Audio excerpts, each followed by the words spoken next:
नमो वज्राय बोले शांतिनाथ भगवान की जय। नमो श्री वर्धमानये निर्दूतिकलिकात्मने शालोकानां त्रिलोकानां यद्विद्यादर्पणायते यद्विद्यादर्पणायते। बोले महावीर स्वामी भगवान की, आचार्य संबंध भद्र महामंडराज की, जिनवाणी माता की। आज वेद के बारे में पढ़ेंगे। वेद यानी जेंडर, जीव में पाए जाने वाले स्त्रीत्व पुरुषत्व नपुंसक के भाव वेद कहलाते हैं। जीव की काम सेवन की इच्छा वेद है, इसको लिंग भी कहते हैं। वेद के भेद कितने हैं? 3 वेद हैं, यानी जेंडर 3 होते हैं। पुरुष वेद, जिस कर्म के उदय से जीव में स्त्री के साथ विषय भाव के भाव उत्पन्न होते हैं वो पुरुष वेद होते हैं। स्त्री वेद, जिस कर्म के उदय से जीव में पुरुष वर्ग के साथ विषय भोग करने की भाव उत्पन्न होते हैं उसमें स्त्री वेद होते हैं। और नपुंसक वेद, जिस कर्म के उदय से जीव में पुरुष और स्त्री के साथ विषय भोग करने की भाव उत्पन्न होते हैं उसे नपुंसक वेद कहते हैं। कर्म भूमिज मनुष्यों व गर्भस्थ तिर्यंचों में तीनों वेद होते हैं, यानी जितने भी कर्म भूमियाँ हैं उसमें मनुष्यों गर्भस्थ तिर्यंचों में तीनों वेद होते हैं। भोग भूमि मलेच्छ खंड के मनुष्यों में, भोग भूमि और मलेच्छ खंड के मनुष्यों में तथा देवों में केवल 2 ही वेद होते हैं।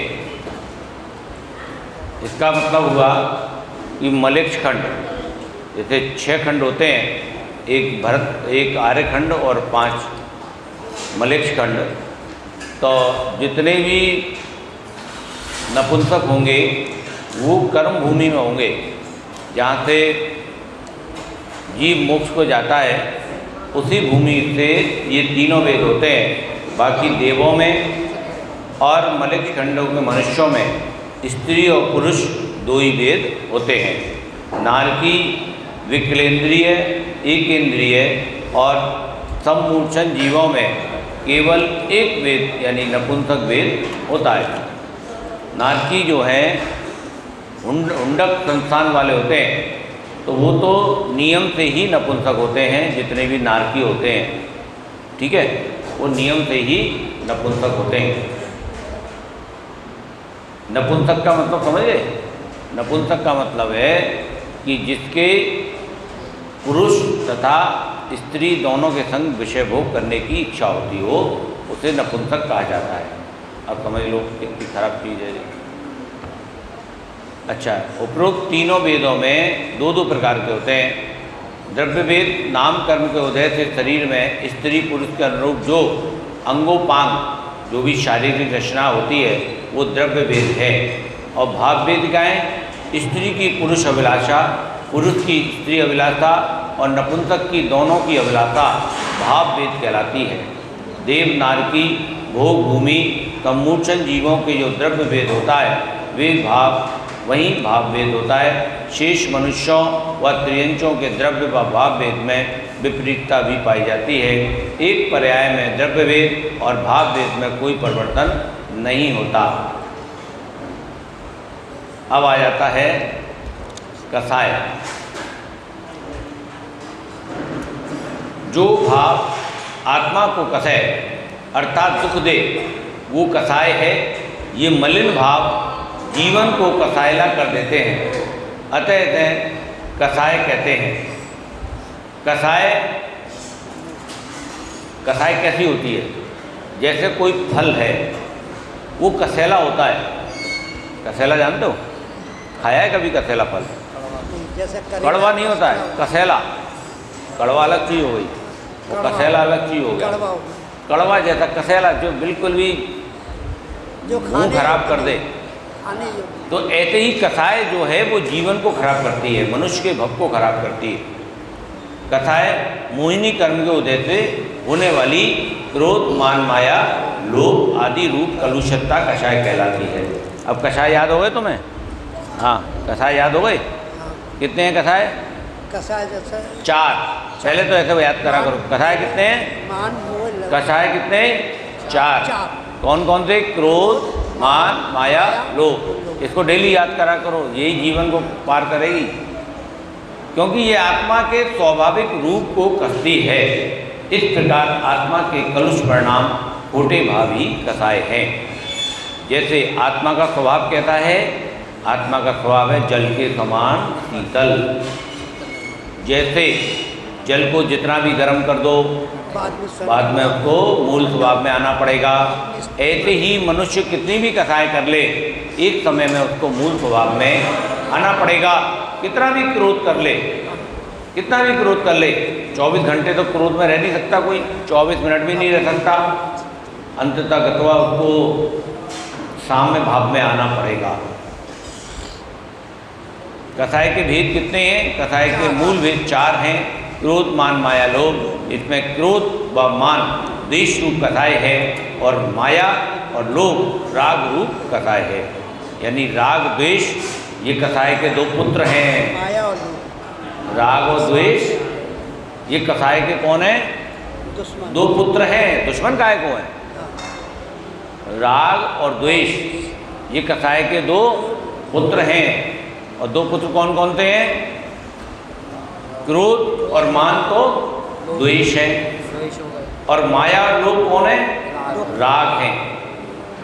तो माया और लोभ कथाएं जो उत्पन्न होती है हमारे अंदर, वो काय के वशीभूत होती है? राग के वशीभूत। और क्रोध और मान ये 2 कथाएं उत्पन्न होती हैं, ये द्वेष के वशीभूत होती है। इन चारों कथाओं के प्रत्येक के 4 भेद हैं। पहला अनंतानुबंधी, अप्रत्याख्यान, प्रत्याख्यान और संजुलन। अनंतानुबंधी क्या होती है?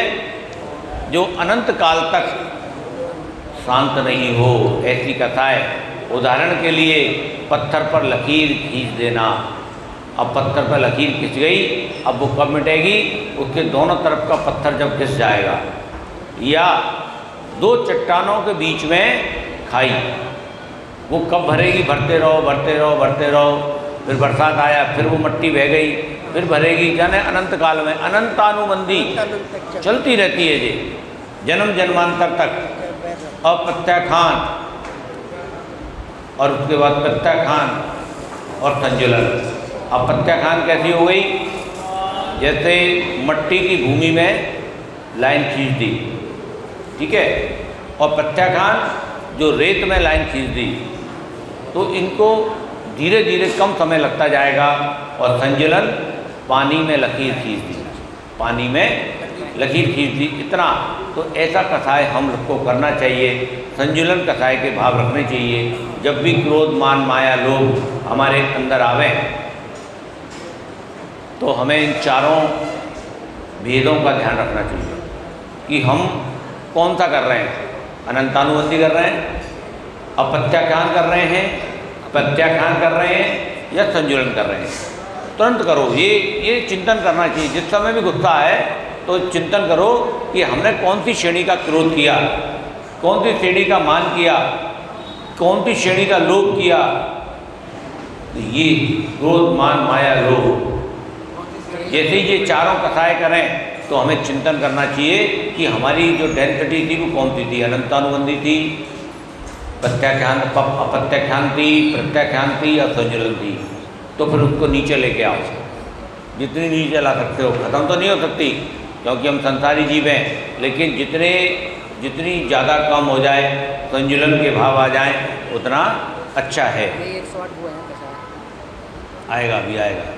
विषयों के प्रति आसक्ति तीव्र, मंद और मंदतर की अपेक्षा से ये 4 भेद किए गए हैं। ठीक है, समझ गए? ये आसक्ति भी क्रोध, मान, माया, लोभ के द्वारा व्यक्त होती है। इसलिए इन 4 के क्रोध आदि के भेद से 4 भेद हैं, कुल 16 भेद हैं। किंचित अर्थात अल्प कसाय को 9 कसाय कहते हैं। इसके 9 भेद हैं। हास्य, रति, अरति, शोक, भय, जुगुप्सा, स्त्री भेद, पुरुष भेद, नपुंसक भेद। इस प्रकार कसाय के 4 × 4 16 + 9 25 भेद हो जाते हैं। अब एक समय में एक कसाय का ही उदय होता है। क्रोध कसाय आत्मा का स्वभाव क्षमा है, और इसका उल्टा जब आत्मा क्षमा रहित हो जाती है तो क्रोध उत्पन्न होता है। ये आत्मा का अहित करती है। स्वयं व पर का घात करने वाले पूर्ण परिणाम क्रोध कसाय हैं। गुस्सा करने से, दूसरों का बुरा होने से पूर्व स्वयं का बुरा हो जाता है। इस कसाय के कारण नरक और त्रियंच गति के दुख भोगने पड़ते हैं। क्रोध करने से कमठ और दीपान मुनि ने दुख उठाया था। अब आता है मान कसाय। दूसरों के प्रति तिरस्कार, अहंकार भाव होना, अर्थात बल, विद्या, तप, जाति आदि का मध्य होने से दूसरे के प्रति नमन भाव नहीं रखना कसाय है। अब मान कसाय है। इस कसाय के कारण तर्क व स्थावर गतियों में भटकना पड़ता है। रावण, कंस ने इस कसाय के कारण अनेक दुख उठाए थे। मुनि बाहुबली के मन में ये भाव था कि मैं भरत की भूमि पर खड़ा हूँ, और जब तक उनके अंदर ये सल थी तब तक उन्हें केवल ज्ञान नहीं हो रहा था। फिर भरत ने पूछा आदिनाथ भगवान से, हे भगवान, बाहुबली जी इतने वर्ष हो गए तपस्या करते करते कि उनके पैरों में बेल लिपट गई और नागों ने भूमियाँ बना ली, क्या कारण है उनको केवल ज्ञान नहीं हो रहा है? आदिनाथ भगवान के समुद्र में जाके भरत जो चक्रवर्ती थे उन्होंने ये प्रश्न किया, तो आदिनाथ भगवान ने बताया कि बाहुबली जी के मन में शल्य है, और इतनी छोटी सी शल्य है कि मैं तो भरत की भूमि पर खड़ा हुआ। क्योंकि जब दोनों भाइयों में युद्ध हुआ तो भरत ने, बाहुबली ने कहा कि धिक्कार है ऐसी संपत्ति पर जो मेरे भाई ने मेरे ऊपर ही सुदर्शन चला दिया, और मुझे इसी भूमि के लिए अपने बड़े भाई को पराजित करना पड़ा। तो वो इससे विमुख होकर उन्होंने जाकर वैराग लिया, वीतरागता धारण की और जाके वन में तपस्या करने लगे। लेकिन उनके मन में ये सल रही कि मैं तो राजा चक्रवर्ती की भूमि पर खड़ा होकर तपस्या कर रहा हूँ, और इसी कारण उनको केवल ज्ञान उत्पन्न नहीं हो रहा था। तब भरत चक्रवर्ती बाहुबली के पास जाते हैं और उनसे विनती करते हैं, प्रार्थना करते हैं कि हे बाहुबली जी, ये धरा तो यहीं पर धरा की धरा रह जाएगी, ये धरा यहीं पर धरी रह जाएगी, ये ना मेरी है ना तेरी है, ये तो किसी की नहीं है, ये तो धरा है।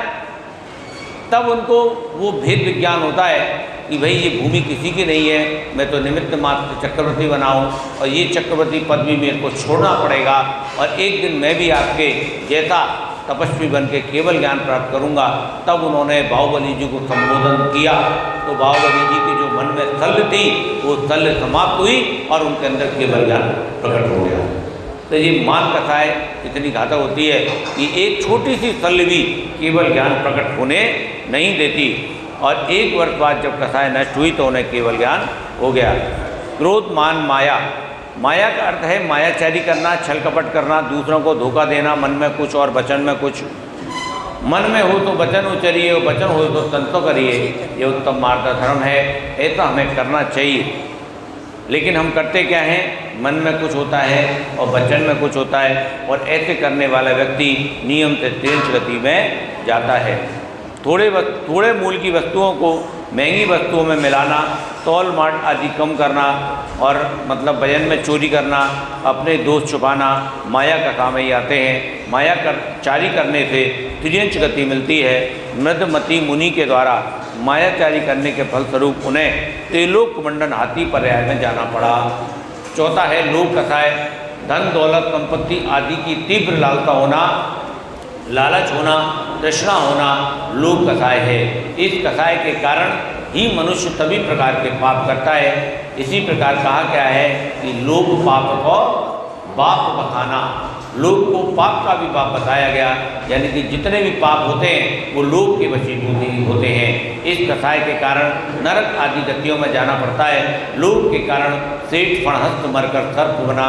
लोभ के 16 कसाय हैं, उनके उपरोक्त चारों कथाएँ के 4 निम्न का प्रकार वेद हैं, यानी अनंतानुबंधी क्रोध, अनंतानुबंधी अब प्रत्याख्यान क्रोध, प्रत्याख्यान क्रोध, सज्जन क्रोध, ऐसे करके क्रोध मान माया लोग के 4 पाठ हैं। तो ये 16 प्रकार की कथाएं और 9 प्रकार के 9 कथाएं 25 कथाएं हो जाते हैं।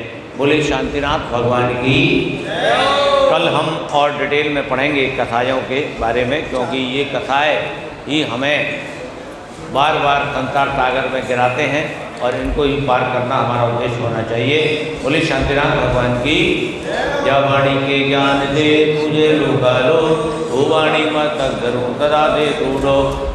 वाणी हाथी जो तेरी शरण आ गए सो पावे। दीप जो अरियंत को सेवा